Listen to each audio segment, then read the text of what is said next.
একবার বাড়িটা হয়ে গেলে আমরা অনেক আরামে থাকতে পারবো। ওদের এখানে থাকতে দেওয়া যাবে না। এত সহজে এই গাছ কাটা যাবে না। কেউ গাছটা কাটবার চেষ্টা করেছে, তোমরা তাহলে এখানে আছো? তবে আমরা একা থাকি না, পুরনো বাড়ির ভিতরে বিমল দ্বারাও থাকে।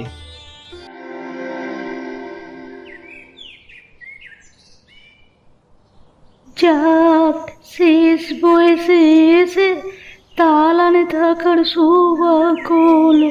যতদিন বেঁচে থাকবো ততদিন এখানেই থেকে যাব। পিসি, তুমি এখানে কি করছো? তুমি জানো না এ বাড়ি এখন আমাদের? আমাদের অনুমতি ছাড়া কেউ আসতে পারে না। তুমি চলে যাও, নইলে তোমায় ঘাড় ধাক্কা দিয়ে বের করে দেব। এটা কারোর বাপের বাড়ি না, এটা জমিদারের বাড়ি। অনেক বছর আগে এখানে জমিদার চন্দ্রশেখর ও তার পরিবার বসবাস করত। জমিদারের কোনো ছেলে পুলে ছিল না, তাই জমিদার দুঃখে আত্মহত্যা করেছিল। তারপর থেকে আস্তে আস্তে এই বাড়ি জনমানব শূন্য হয়ে যায়। জমিদার আত্মহত্যা করেছিল বলে ভয়ে কেউ এইদিকে আসে না। আমি তোমার কাছ থেকে কোনো ইতিহাস শুনতে চাই না। ভালো চাও তো এই বাড়ি থেকে বের হয়ে যাও। আমি যাব না, দেখি তোরা কি করতে পারিস। এই বাড়িতে থাকার অধিকার গ্রামের সবার আছে। এই পরেশ, এদিকে আয়, দেখ ময়না পিসি জমিদার বাড়ি দখল করতে এসেছে। কিছুতেই ময়না পিসিকে এখানে থাকতে দেওয়া যাবে না। এই কি হয়েছে, এত চিৎকার করছিস কেন? তোর জন্য সকালে ঠিকমতো ঘুমাতে পারলাম না। এই কে নেই এখানে কেন? বেরিয়ে যান, বেরিয়ে যান বলছি। এখন যদি চলে না যান আপনার অবস্থা খারাপ করে দেব। দিদিদের গ্রামেই তো আপনার বাড়ি, আপনার একটা মিষ্টির দোকান আছে না? আপনি যদি চলে না যান তাহলে আপনার মিষ্টির দোকান ভেঙে গুঁড়িয়ে দেব। বাবা, বাবা, তুমি এত বড় ক্ষতি আমার করতে পারো না। আমার দোকান ভেঙে দিলে আমি যে না খেয়ে মরে যাব। আমি এক্ষুনি চলে যাচ্ছি। এখানে কি হয়েছে? তোমাদের চিৎকার চেঁচামেচি শুনে চলে এলাম। আমি এখানে থাকতে এসেছিলাম, এরা আমাকে তাড়িয়ে দিচ্ছে। পিসি, তুমি আমার সাথে চলো, আমাদের গাছের ঘরে থাকবে, তারপর দেখবো কে তোমাকে তাড়ায়। আরতি বৌদি, নিজেদের তো ঘর নয়, অন্যের ঘর দখল করে আছো, তাহলে এত অহংকার কেন? দিদি, আমি তোকে কথা দিচ্ছি, ওদের ওই গাছের চারতলা বাড়ি আমি আজ রাতেই ধ্বংস করে দেব। দেখি কেমন করে থাকে। আগে গাছের ডাল কাটবো, তারপর গোড়া কাটবো। আজকে রাতের মধ্যে এই বট গাছের কোনো চিহ্ন রাখবো না। জমিদারের সম্পত্তি কাউকে ভোগ করতে দেব না। দাদা, মনে হচ্ছে বৃষ্টি হবে। আকাশটা পুরো কালো করে এসেছে। সাবধানে, পা পিছলে যেন আবার পড়ে যেও না। এই দেখো, বলতে বলতেই বৃষ্টি শুরু হয়ে গেল। যা, এই বৃষ্টিও আজকে আমাদের থামাতে পারবে না। ওরে বাবা, দাদা দাদা, সাপ! ইয়ে ইয়ে, কোথায় কোথায় সাপ, কোথায় সাপ? আরে বাবা রে, মরে গেলাম রে, আমার পাটা মনে হয় ভেঙে গেছে। উফ, আরে ওরে পরেশ রে, আমাকে তোল রে। বুঝতে পেরেছি, আমাদের দ্বারা এই গাছ কাটা সম্ভব নয়। দাদা, তুমি আমাকে ধরো, তোমাকে ঘরে নিয়ে যাই। ওরে ওরে ওরে বাপরে, ওরে পরেশ রে, তোকে ধরে ওঠার মতো শক্তি আমার নেই। তোর দিদিকে ডেকে নিয়ে আয়, তারপর দুজনে মিলে আমাকে নিয়ে যাবি। উঠি। ঠিক আছে, আমি আমি দিদিকে ডেকে নিয়ে আসছি, তুমি একটু শান্ত হয়ে বসো। উফ, ওরে আমার এ কি হলো? আমি আর মনে হয় হাঁটতে পারবো না। ওরে বাবা রে, পাটা তো পুরো অবশ হয়ে গেল। চারিদিকটা কেমন অন্ধকার, তার উপরে এই বৃষ্টি। ওটা কিসের আওয়াজ? কে কে কে ওখানে? জমিদার চন্দ্রশেখর বাবুর আত্মা নয় তো? ওনার সম্পত্তি ভোগ করতে এসেছিলাম বলে কি উনি সাপের রূপ ধরে এলেন? উফ, আরতি, পরে তোরা কোথায়? তাড়াতাড়ি আয় রে, আমাকে ভূত পেতে কে নিল?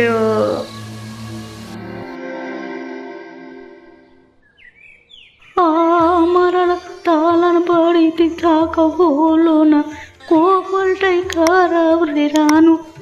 তবে তোদের এই বাড়িটা বেশ সুন্দর, খুব আরাম, গরমও কম লাগে।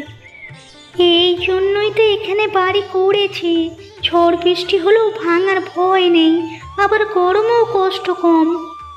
সে তুই ঠিক বলেছিস মা, তবে প্রত্যেক মানুষের তো একটা করে শখ থাকে। আমার যেমন দালানে থাকার খুব ইচ্ছা হয়। পিসি, আমি তোমার ইচ্ছা যে করি হোক পূরণ করবই, তুমি আমার উপর ভরসা রাখো। ওই বাড়ি কারো একার না। তোর বেশ সাহস আছে মা। শোন মা, আমাকে তাড়াতাড়ি কে দোকানে যেতে হবে।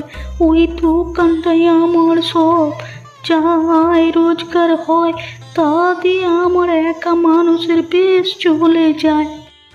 এই বয়সে এসেও তুমি রোজগার করো। সবাই যদি তোমার মতো হতো তাহলে সংসারে কোনো অভাবই থাকতো না। ছেলেদের পাশাপাশি মেয়েদেরও আয় রোজগার করা উচিত। তোর কথা ঠিক মা, তবে আমার তো কেউ নেই বলে বাধ্য হয়ে দোকান চালাতে হয়। একটা ভয়ঙ্কর ঘটনা ঘটেছে। কালকে রাত্রে বিমল বট গাছের ডাল কাটতে গিয়ে পড়ে গেছে, পড়ে পা ভেঙে গেছে। বেশ হয়েছে, যেমন কর্ম তেমন তার ফল। তা তুমি জানলে কেমন করে?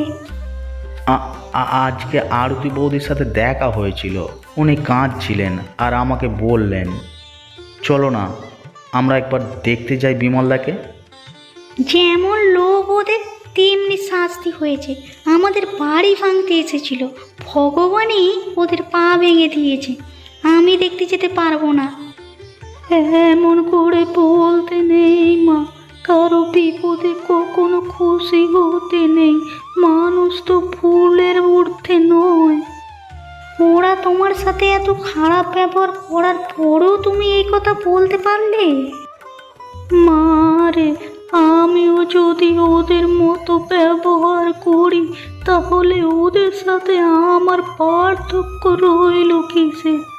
চল নরেন, আমাকে ওদের কাছে নিয়ে চল। আমি কবিরাজি ওষুধ জানি। হয়েছে হয়েছে, এবার তোমরা চলো। আচ্ছা বাবা চলো, পিসি যখন বলছে তখন যাই। উফ, আহা, আরতি, ব্যথায় আমার পানটা চলে যাচ্ছে গো, একটু পাটা টিপে দাও না। কি করে টিপো বলো? পাটা তো ফুলে কলা গাছ হয়ে গেছে। ব্যথা হয়ে আছে বলছো, সেই জায়গাটা টিপলে তো আরো ব্যথা হয়ে যাবে। এই জঙ্গলে তো ডাক্তারও নেই, এখন ডাক্তার কোথায় পাবো?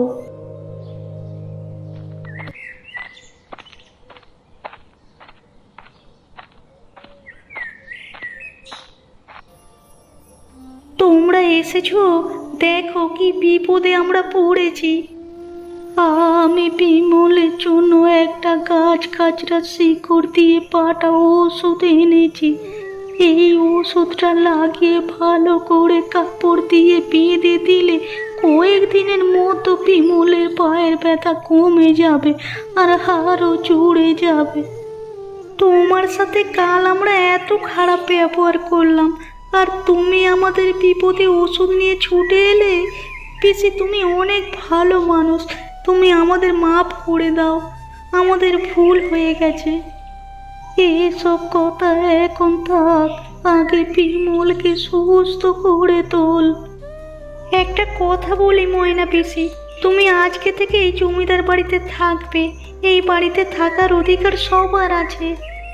ঠিক আছে মা, আমি আজকে থেকেই থাকবো। তোদের পাশে থাকলে আমারও একাকিত্ব দূর হবে।